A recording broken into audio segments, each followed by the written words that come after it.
Uma tempestade de neve castiga Washington, D.C., conforme um voo rotineiro para a Flórida decola. De repente, a aeronave começa a trepidar. 24 segundos depois, ela se choca contra uma ponte movimentada e cai no rio congelado abaixo. 78 pessoas estão mortas e um esforço desesperado de resgate tem início. Como um voo rotineiro se transformou num dos mais terríveis acidentes da história da aviação? Agora, uma equipe de peritos tem que descobrir o que exatamente causou a queda do voo 90 da Air Florida. Desastres não acontecem simplesmente. Há sempre uma sequência de eventos críticos. Decifrem as pistas e façam a contagem regressiva dos últimos segundos que antecederam ao desastre. Segundos do desastre.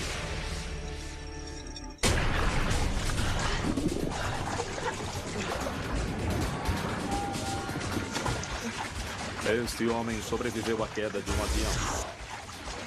Agora, conforme a aeronave afunda, ele luta mais uma vez contra a morte.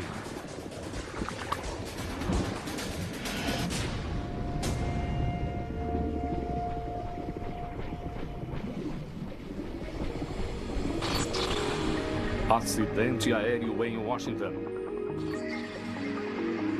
Estados Unidos.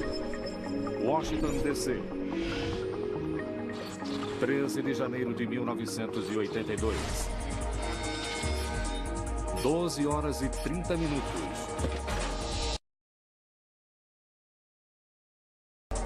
Joe Stiley, um executivo de uma grande empresa de telecomunicações, chega ao Aeroporto Nacional de Washington com sua secretária, Nick. Joe e Nick farão uma viagem de negócios a Tampa, Flórida. A decolagem está prevista para as 14 horas e 15 minutos a bordo do voo 90 da Air Florida. Voar faz parte da vida de Joe. Ele é ex-piloto da Marinha e seu emprego envolve viagens regulares por todo o mundo. Naquela época, provavelmente, eu voava num 737 uma ou duas vezes por semana. Era quase uma rotina para mim fazer o que eu estava fazendo aquele dia. Lá fora não há nada de rotineiro no tempo. Washington, D.C. está enfrentando um dos piores invernos em décadas. A temperatura cai para menos 4 graus centígrados durante uma fortíssima nevasca. Nick estava definitivamente ansiosa para ir para um lugar onde estivesse calor. Ela disse, eu trouxe o meu biquíni, você... Eu nem tinha pensado em levar um calção.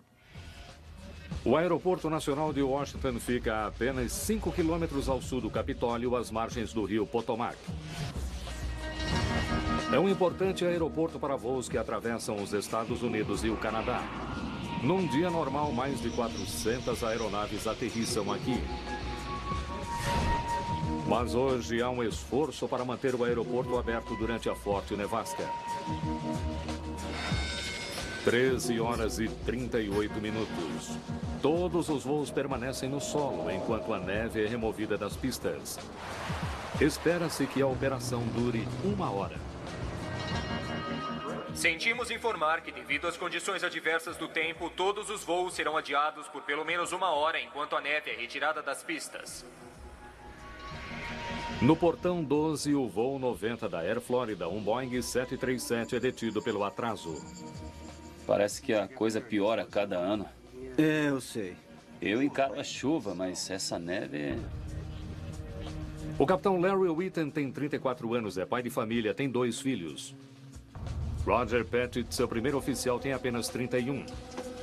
É ex-piloto da Força Aérea Americana, com um excelente histórico de voo. Mas ambos têm menos que 3 anos de experiência pilotando 737s. Às 14 horas, o voo 90 começa a embarcar seus passageiros com 20 minutos de atraso. No voo de 2 horas para Tampa, a aeronave terá apenas metade da ocupação. São 71 passageiros adultos e 3 crianças pequenas. A comissária Kelly Duncan, de 22 anos, ajuda os passageiros a embarcar. Para ela, seu emprego é um sonho que se realizou. Eu amava minha vida de comissária. Sempre que eu ia para qualquer lugar com meu uniforme, as pessoas comentavam, e era algo que eu me orgulhava e que eu realmente gostava de fazer. Perto de Joe e Nick estão Priscila Tirado, seu filho Jason de 2 meses e seu marido José. Estão se mudando para a Flórida, onde José arrumou um emprego na indústria de construção. 14 horas e 20 minutos. O capitão Ethan acredita que o aeroporto reabrirá em breve. Ele ordena que a tripulação do solo inicie o processo de degelo do 737. Certo, pessoal, pode começar. É um procedimento de rotina para remover a neve e o gelo da aeronave antes da decolagem. Mas uma sequência de outros atrasos mantém o voo 90 no portão 12 por mais 1 hora. A limpeza das pistas demora mais que o esperado e uma fila de voos atrasados se forma. Ao pessoal a bordo só resta esperar. Lá fora, a tempestade de neve continua. Eu via que a neve acumulava sobre a aeronave e por toda a volta dela. Nevou o tempo todo que ficamos lá.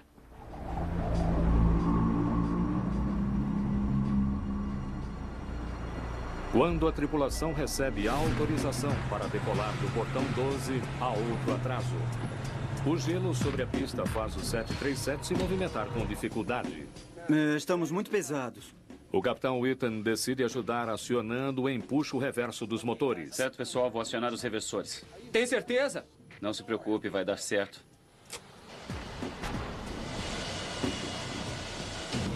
(15 horas e 35 minutos). O voo 90 inicia o taxiamento pela pista com 1 hora e 20 minutos de atraso.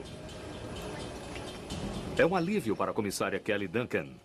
Quando começamos finalmente a nos movimentar, foi maravilhoso, porque pensei, finalmente estamos a caminho. Ethan e Patrick fazem sua checagem pós-partida. Antigelo. Desligado. APU. Acionado. Então o voo 90 fica atrás de outra aeronave que se prepara para decolar. 2 saídas pelas janelas no centro da aeronave e 2 portas na frente. A coisa tá feia. A pior nevasca que eu já vi. Os cintos se desafivelam assim. Os 2 pilotos veem neve sobre as asas. Patrick fica preocupado. Já faz tempo que fizemos o degelo. 15 horas e 59 minutos. O voo 90 recebe autorização para a Voo decolagem. 90, posição e aguarde. Comissários, por favor, aos seus assentos. Ao fundo da cabine de passageiros, Kelly Duncan afivela seu cinto. Joe Stiley, Nick Felt e Priscila Tirado estão a alguns metros de distância. 15 horas, 59 minutos e 45 segundos. Aceleradores. O 737 finalmente começa a acelerar pela pista. Segundos depois, as leituras de propulsão saltam bem acima do nível normal para a decolagem. Nossa, olha isso. Tem coisa errada, não acha? Patrick reage reduzindo levemente a aceleração. Mas agora eles demoram mais que o normal para atingir a velocidade de decolagem de 144 nós. Tem coisa errada. E há leituras estranhas no painel de controle. 120.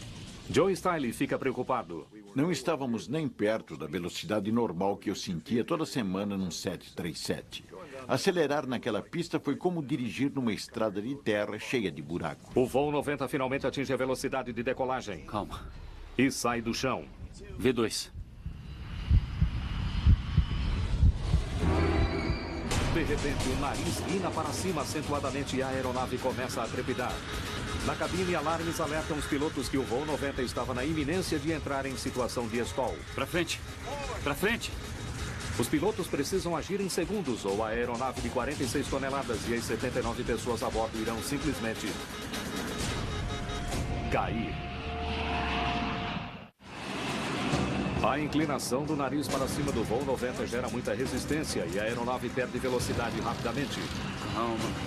Só precisamos de 500. Se a velocidade diminuir demais, o 737 irá escolar e cair.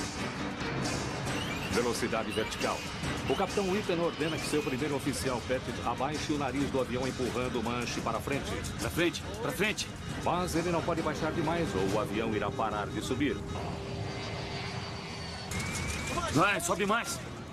Conforme o tremor se intensifica, o ex-piloto Joe Stiley teme pelo pior. Lembro-me claramente de pensar como saio deste avião agora. E sabendo que já era tarde demais, eu já me despedia de tudo. 12 segundos após a decolagem, o voo 90 tinha voado 1 quilômetro. 500 metros à frente, a neve pesada criara um congestionamento na ponte da Rua 14 sobre o rio Potomac. O pedreiro Marion Grant Jr. está parado sentido norte. Seu caminhão mal saíra do lugar em 15 minutos. O trânsito não se mexia. Ficávamos parados por uns 3 minutos, aí andávamos uns 2 metros, mais 2 metros. 16 horas e 53 minutos. De apenas 107 metros, o voo 90 de repente para de subir e começa a cair. O capitão Wheaton pressiona os aceleradores para obter máxima propulsão. Mas é tarde demais. Os motoristas sobre a ponte da Rua 14 ouvem o barulho das turbinas. Estamos caindo. Larry, estamos caindo. Eu sei.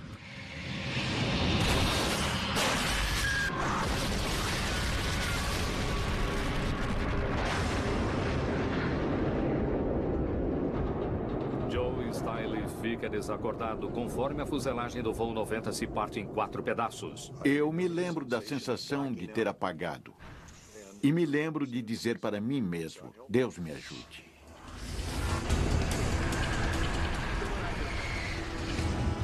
A asa do voo 90 vira o caminhão de Marion como se fosse de brinquedo, mas ele consegue escapar com vida. A carnificina sobre a ponte é horrível. Vi um homem ser esmagado, sabe? E vi um outro que parecia que foi decapitado.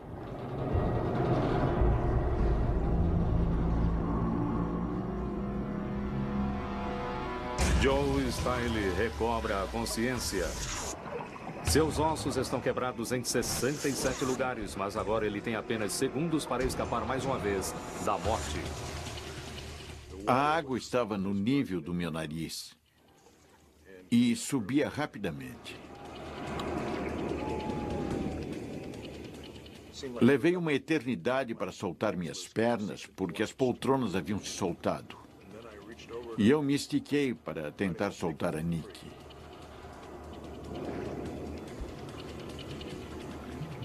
E conforme eu ia para a traseira do avião, eu soube que ia escapar porque de repente eu vi um brilho de luz na água. Vi que estava livre e comecei a subir.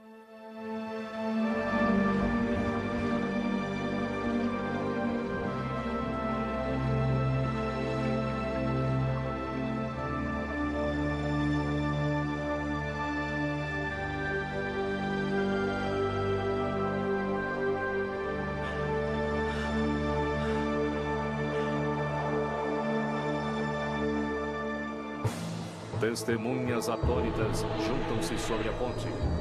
Um cameraman faz esta filmagem minutos após o acidente.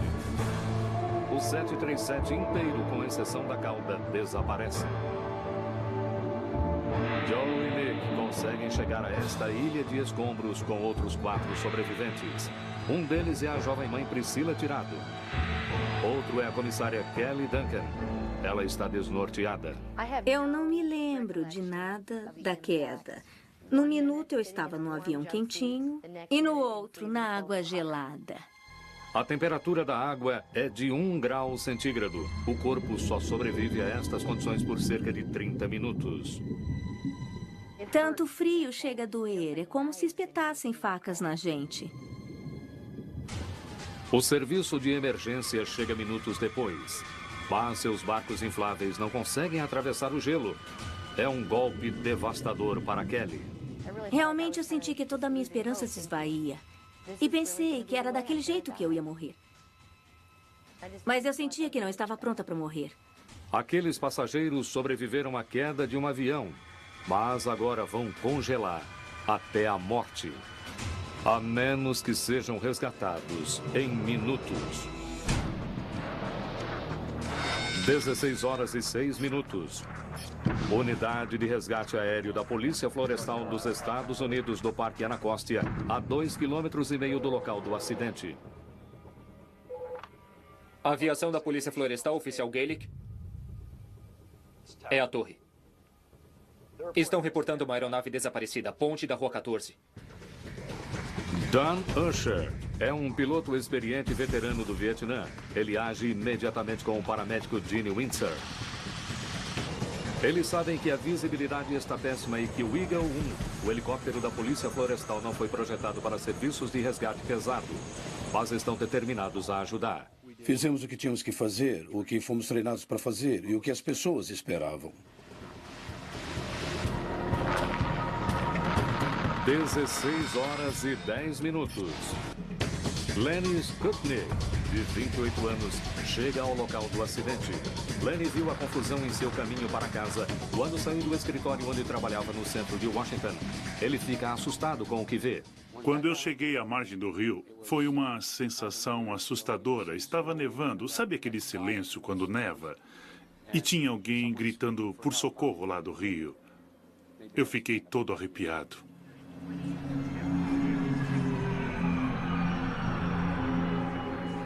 O Eagle 1 está voando quase às cegas. Don é obrigado a procurar por ruas que ele sabe que levam à ponte da Rua 14. A única visibilidade que tínhamos era da parte inferior do helicóptero, que é uma visibilidade bem limitada. Gene Windsor improvisa cordas mais longas.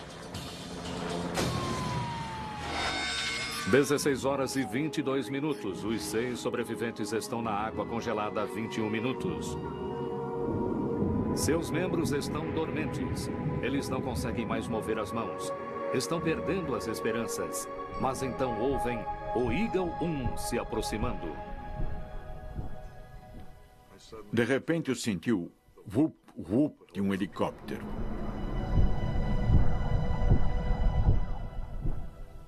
Então deu para ver o helicóptero da Polícia Florestal. E o alívio que eu senti naquele momento é indescritível.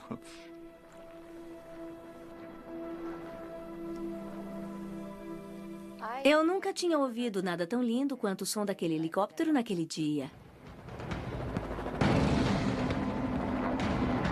Don vê os sobreviventes agarrados à cauda do voo 90. Percebemos assim que os vimos que cada segundo era crucial entre vida e morte para tirá-los do rio. O primeiro sobrevivente resgatado pelo Eagle 1 foi Bert Hamilton, de 41 anos. Então, Gene joga uma de suas cordas improvisadas para a comissária Kelly Duncan. Eu só me lembro de olhar para o céu e ver aquela corda pendurada. Aí eu a amarrei ao redor do meu corpo e eles me puxaram.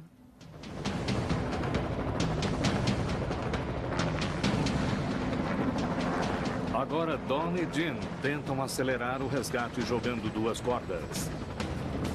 Joe Stiley pega uma delas e coloca o braço em volta de Priscila Tirado, a jovem mãe. Nick Felt, a secretária de Joe, pega outra corda. Mas, para o horror de Joe, ela está ferida demais para segurar. Foi a pior sensação, porque se tinha uma pessoa que eu gostaria de ajudar primeiro era Nick e eu não podia. Segundos depois, Joe deixa Priscila escapar. Eu não sabia ainda, mas havia quebrado os dedos da mão esquerda e o meu braço também. O Eagle 1 deixa Joe em segurança. A tripulação sabe que Nick boiará com o salva-vidas. Priscila é a prioridade. Após 30 minutos na água congelante, suas chances de sobrevivência são escassas. Lenny Skutnik está horrorizado com o que observa da margem. Ela estava perto bastante para eu ver a expressão em seu rosto. E seus olhos pareciam vidrados e parecia que ela estava entrando em choque. Por várias vezes, Priscila não consegue se segurar. Traumatizada, exausta e temporariamente cega pelo combustível da aeronave, ela começa a afundar. Lenny percebe que não consegue mais observar. Foi demais para suportar. Eu realmente pensei que ela fosse morrer se eu não entrasse para pegá-la.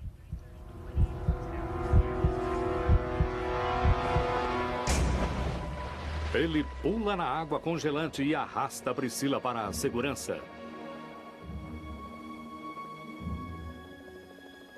Acho que é o instinto humano. Eu não pensei nem analisei. Fui e fiz.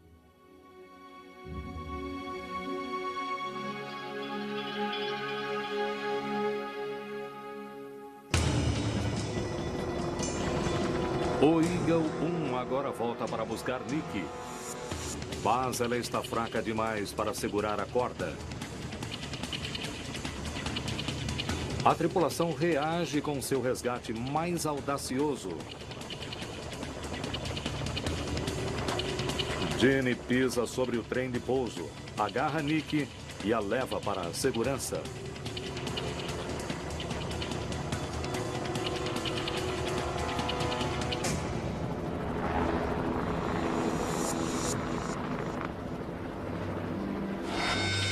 (16h35). A operação de resgate termina.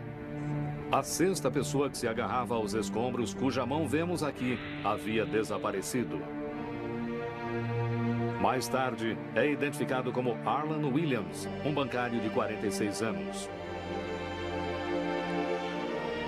74 pessoas, dentre passageiros e tripulação do 737, estão mortos, incluindo o bebê e o marido de Priscila tirado. Mais 4 pessoas morrem sobre a ponte, totalizando 78 vítimas fatais. 5 pessoas sobrevivem à tragédia, mas por pouco. Eu fraturei o crânio, quebrei o nariz, quebrei os ossos da face, o maxilar, todos os dedos da mão esquerda estavam quebrados, fraturei a perna direita e a esquerda foi esmagada. Quebrei os 2 pés, mas fora isso estava bem. Ah, sim, tive hipotermia. A notícia do desastre é transmitida para todo o mundo. Algumas das vítimas morreram no impacto, mas a maioria se afogou nas águas geladas do rio Potomac. E uma pergunta não quer calar. Como um voo rotineiro se transformou num dos mais terríveis desastres aéreos dos Estados Unidos? Agora, uma investigação detalhada revelará a sequência de eventos que levou à queda do voo 90 da Air Florida.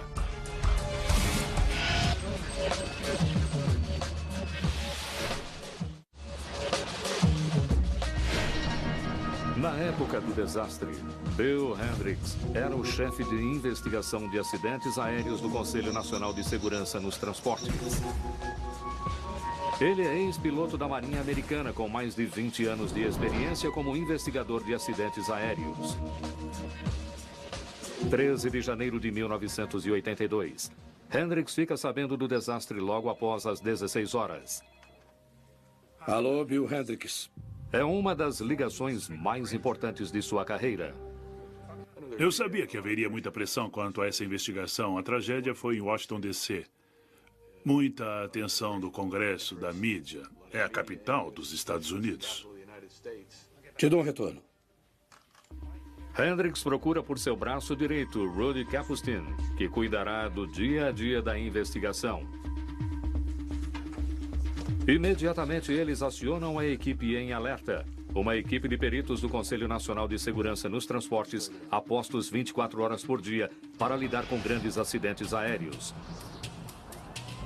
Os investigadores chegam à ponte da Rua 14 mais tarde naquela noite. Os carros amassados indicam que o voo 90 havia mergulhado acentuadamente. Ele bateu sobre 4 ou 5 veículos e os amassou totalmente, como panquecas, antes de mergulhar na água. É só isso que sabiam ao certo. A pergunta era, o que causou o desastre? Há muitas possibilidades, desde uma falha mecânica catastrófica até erro do piloto, até mesmo sabotagem. Mas a tempestade de neve era o suspeito mais óbvio. Eu tive a sensação que, de alguma forma, o tempo ruim teve a ver com o acidente. Mas Hendricks sabia que essa não seria toda a história. Dezenas de outras aeronaves decolaram do mesmo aeroporto no mesmo dia, sem se acidentar.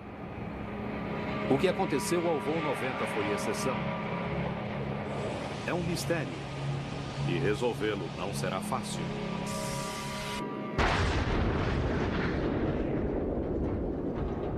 Os escombros do voo 90 e as pistas que eles podem conter estão no fundo de um rio congelado. E os 2 pilotos estão mortos. Portanto, não se saberá o que aconteceu na cabine se os mergulhadores não encontrarem a caixa preta com as gravações. As gravações são sempre a primeira coisa que procuramos. Através do gravador de dados de voo, sabemos altitude, direção, velocidade. E através do gravador de áudio da cabine, conseguimos os últimos 30 minutos da conversa da tripulação dentro da cabine. 14 de janeiro de 1982, cedo na manhã seguinte, embarcações da Guarda Costeira Americana quebram o gelo e chegam até os escombros. Eles juntam esforços com o Exército e a Marinha para realizar uma enorme operação de resgate encabeçada por uma equipe de 82 mergulhadores. Hendricks e sua equipe montam a base de suas investigações numa sala de conferências num hotel Marriott próximo. Enquanto os mergulhadores se concentram em recuperar os corpos, os investigadores começam a entrevistar mais de 200 testemunhas. Como investigadores, somos treinados para nunca adivinhar. Palpites são bons, mas têm que ser corroborados por fatos. A equipe começa questionando a equipe de solo que fez o degelo do voo 90 no Aeroporto Nacional de Washington.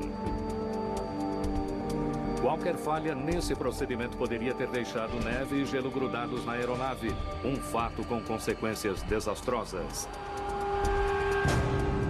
A sustentação de que uma aeronave precisa para voar é criada por um fluxo regular de ar sobre as asas.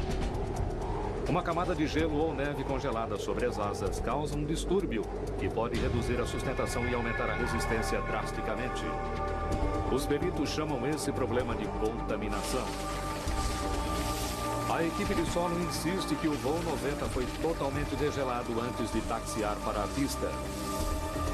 Mas os investigadores vão mais fundo e descobrem um fato intrigante. O operador que degelou o lado direito da aeronave, por engano, pensou que a temperatura estivesse a menos 2 graus centígrados. Na verdade, estava a menos 4. Como resultado, ele pulverizou menos do que a quantidade recomendada de agente anticongelante em seu lado da aeronave. Os investigadores acreditam que estão prestes a fazer uma grande descoberta. Eles decidem examinar o processo de degelo mais detalhadamente. Nós analisamos todo o processo de degelo usado naquele voo, qual era a mistura de fluidos de degelo, como eles foram aplicados. Eles testam a solução de degelo usada no voo 90 e descobrem algo ainda mais perturbador. O fluido continha metade da quantidade esperada do agente anticongelante, glicol. Então, a pulverização de degelo foi de alguma forma mais fraca do que o painel de controle do operador indicava. Como isso pôde acontecer? A equipe examina cada componente do veículo de degelo usado no voo 90 e encontra a resposta. Uma válvula especialmente calibrada na mangueira por onde passa o glicol tinha sido substituída por uma válvula não modificada. O resultado, um fluxo reduzido de glicol para a mangueira. Então, não foi apenas o lado direito do 737 que não recebeu glicol suficiente, mas toda a aeronave. Não foi um completo processo de degelo que fizeram naquela aeronave. Não foi nada bom, foi medíocre, na verdade. Mas os investigadores sabem que isso não é prova conclusiva de que o voo 90 estava contaminado por neve e gelo quando decolou. A equipe de solo usou a mesma unidade de degelo em outra aeronave sem acidentes. Então, apesar de abaixo do padrão, ela ainda poderia ter atingido seu objetivo. Se Hendrick pretendia confirmar seu palpite, ele precisaria de mais evidências. O que a equipe descobre a seguir é um choque para todos. Certo, pessoal, vou acionar os reversores. O capitão Whitten acionou os reversores de turbina quando saía do portão 12. A reversão de turbina é um procedimento normalmente usado como sistema de freio quando um avião pousa. Tem certeza? Ela não deve ser usada antes da decolagem em condições de muito frio por uma simples razão. Ela redireciona o jato de ar quente que sai na traseira dos motores para a frente da aeronave. Isso pode lançar uma grossa camada de neve sobre a asa e nas entradas de ar das turbinas. Em temperaturas abaixo de zero, essa camada de neve pode voltar a endurecer em minutos. O uso da reversão de turbina é outra evidência de que neve ou gelo podem ter causado o desastre. Essa foi uma má decisão do piloto. Não foi uma boa ideia. Então, Hendricks faz mais uma descoberta. Um membro da equipe encontra uma foto extraordinária. É uma foto do voo 90, tirada por um passageiro de outro avião aproximadamente às 15h20, apenas 10 minutos após o término do degelo. A imagem está granulada, mas mostra que já há neve fresca sobre a aeronave. A fotografia é outra evidência de que o 737 deve ter sido contaminado após ter sido degelado, independentemente da qualidade do serviço executado. No quarto dia da investigação, a maioria dos corpos foi recuperada. O foco da operação de resgate pode agora se voltar para os escombros. As partes do avião são levadas para um hangar no Aeroporto Nacional de Washington para análise detalhada, mas não fornecem mais provas. E as duas caixas pretas ainda estão desaparecidas. Encontrá-las é uma tarefa desencorajadora. Os mergulhadores estão equipados com aparelhos de sonar.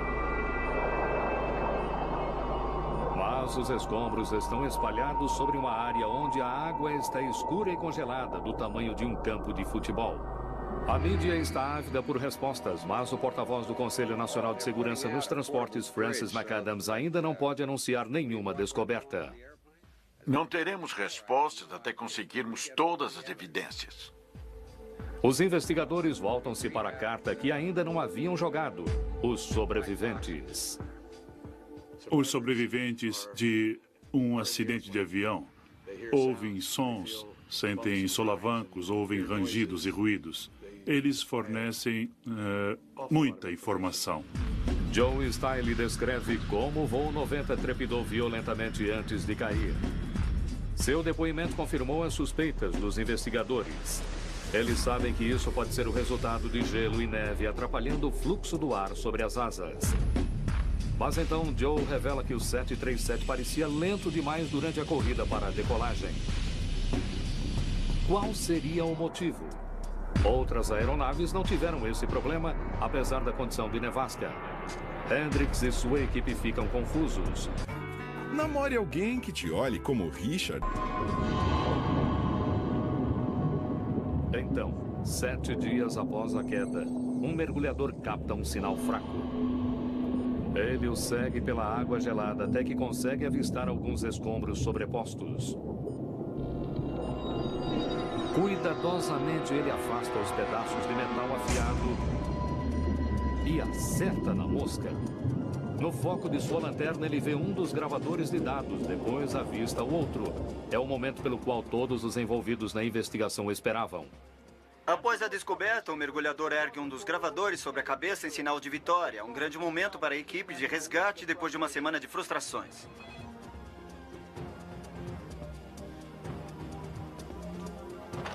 Acharam os gravadores. Muito bem! Quando a equipe fica sabendo que os gravadores foram encontrados e resgatados, é uma surpresa muito agradável.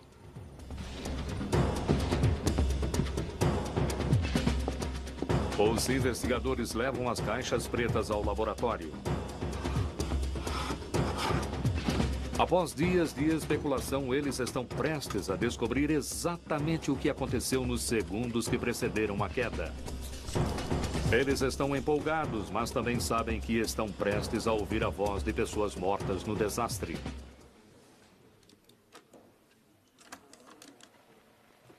A coisa tá feia. A pior nevasca que eu já vi. Já faz tempo que fizemos o degelo. A equipe fica perplexa quando percebe que os dois pilotos estavam vendo neve sobre as asas e não voltaram para realizar uma nova operação de degelo. Essa asa tem cerca de 1 centímetro de neve em toda a extensão.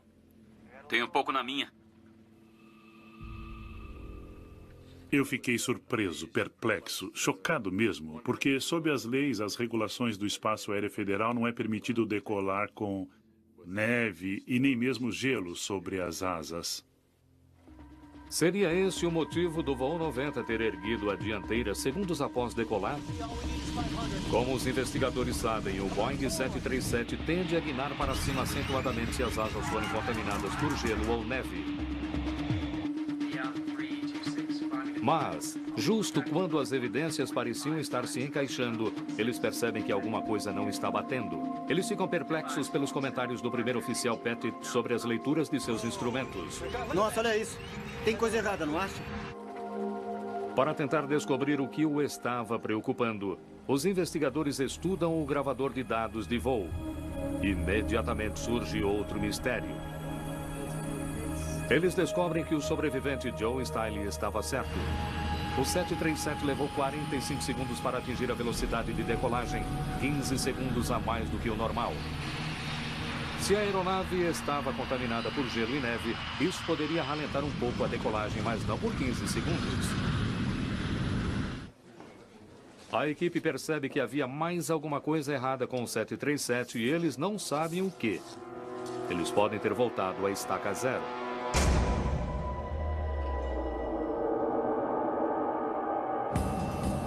Os investigadores conseguem pensar em apenas uma coisa que poderia ralentar a decolagem de um 737 drasticamente: propulsão insuficiente dos motores.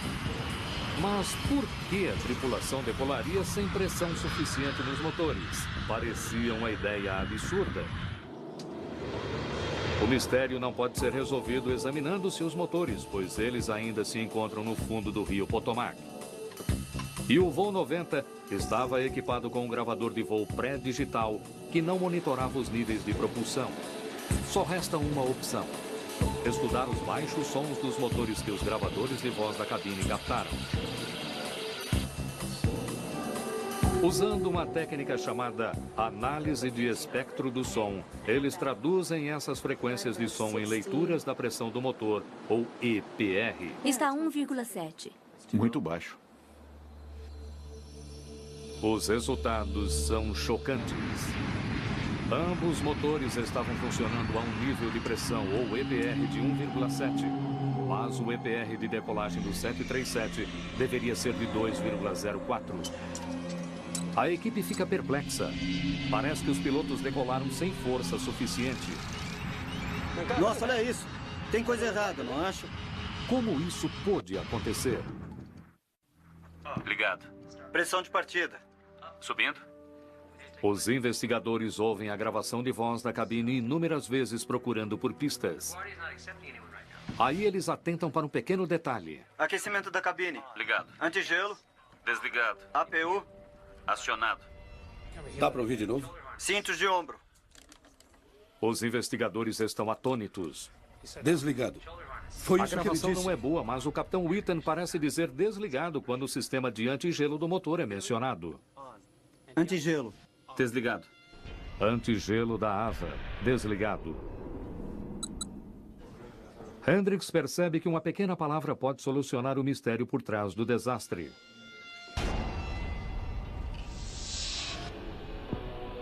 Ele sabe que as leituras da pressão para cada motor são produzidas por 2 sensores, um na entrada e outro na saída. Juntos, eles produzem leituras de propulsão medindo a razão entre a pressão do ar na frente e atrás do motor. Mas se o sistema antigelo do motor estiver desligado, camadas de neve podem congelar na entrada dos sensores. Em outros 737s, isso fez com que os sensores enviassem aos pilotos leituras errôneas de pressão, leituras mais altas do que a pressão de fato produzida pelos motores. Se isso aconteceu ao voo 90, a tripulação poderia inadvertidamente ter decolado sem a propulsão suficiente. Essa poderia ser a última peça do quebra-cabeça. Os investigadores analisam os históricos dos pilotos e descobrem que nenhum tinha experiência de voo em condições de inverno. Mas também descobrem algo mais perturbador.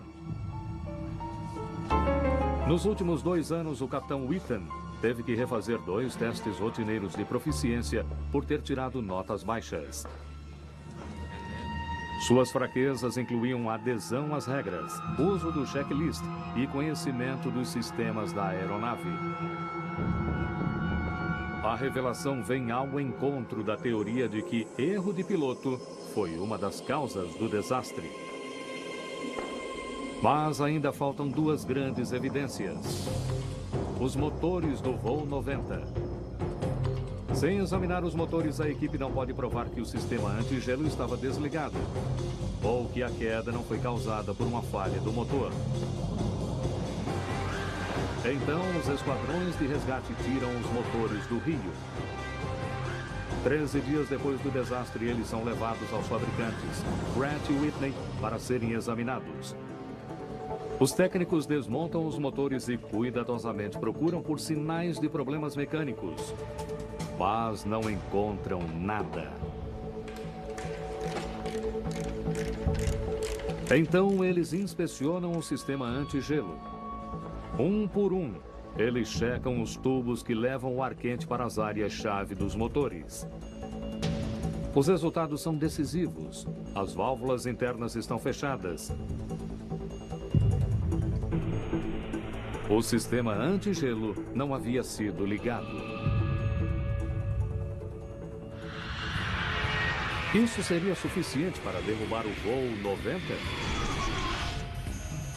Para descobrir, a equipe realiza testes no simulador de voo do 737 da Boeing. Para sua surpresa, uma propulsão reduzida de 1,7 EPR é suficiente para manter uma aeronave voando. Mas então, quando a equipe adiciona os problemas criados pela contaminação de gelo e neve, eles chegam ao resultado pelo qual tanto trabalharam.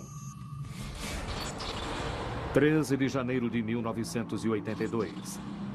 Uma série de fatores se combinam para encorajar um acúmulo de neve e gelo no voo 90. A aeronave receberá apenas metade da quantidade recomendada de agente anticongelante. Maiores atrasos fazem com que mais neve acumule sobre o 737. E o uso da reversão das turbinas pode ter borrifado neve sobre as asas e os importantes sensores de pressão.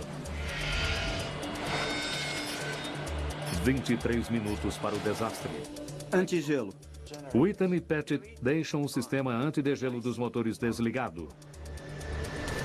Como resultado, os sensores de pressão nos 2 motores congelam, fazendo com que as leituras enviadas para a cabine sejam maiores que as reais.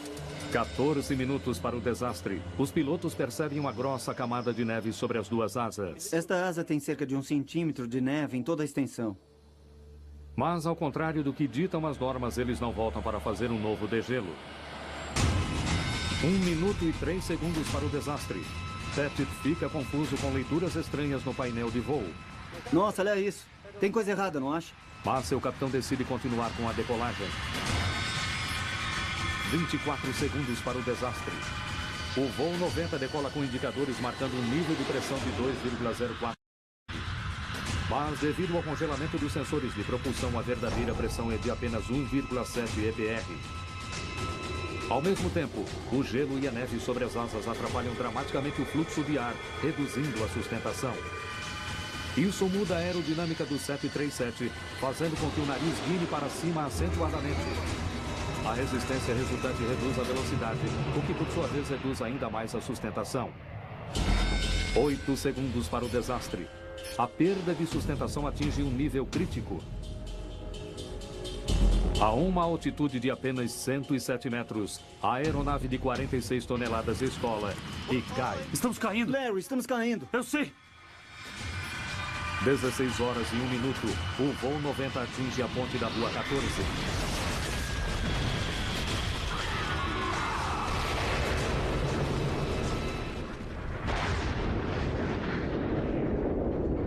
O desastre causou 78 mortes, incluindo aqueles que morreram sobre a ponte.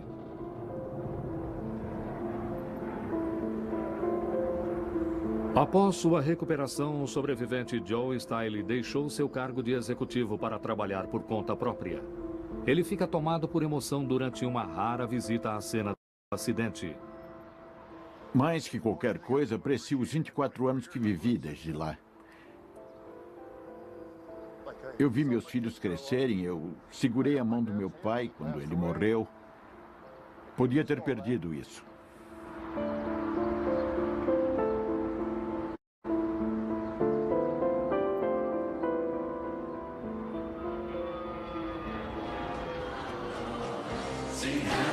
Comunidade de Cristo. Para a comissária Kelly Duncan, o desastre foi uma virada.